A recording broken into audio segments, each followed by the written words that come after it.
Hər kəs salam dostlar. Burada oğlumun saçını kəsəcəyəm. Artıq 3 yaşına az qalıb. Saçını səliqəyə salırıq sadəcə. Yüngül bakım botlarını, saçını formaya salırıq.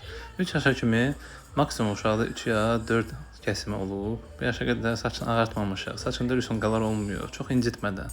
Uşaq gəlib səliqəyə salınıb gedib. Həmçinin sizə tövsiyə görərdim ki, 3 yaşa kimi uşaqlarda istər-istəməz narahatçılıq olur bərbərə qarşı. Apardıqda maşınkadan çox istifadə olunmadan ilk qaçdıran saç kəsimi uyğunlansa daha yaxşıdır. Görürsünüz uşaqlar, yəni burada örtü istəməsə hətta burada bağlamağa ehtiyac yoxdur da. Qoyun batsın üstü.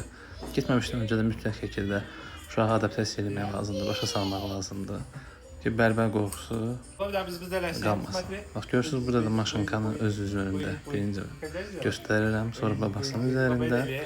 Ondan sonra başlayıram onda xırda işlər görməyə. Dediyim kimi çox ağarmır, çox kartofkaya əldə edilmir. Uşağı incitmədən saçı sadəcə azalır. Yəni böyük bir buradan izləyəndə kişi deyil ki, durumun kartofkası dəqiq olsun. Ya dövlət işində işləmir müğənni deyil. Səliqəli sadəcə saç kəsilməyin, uşaqları incitməyin. 3 yaşından sonra siz istədiyiniz kimi dəqiq düzgün saç kəsimi eləmək olar.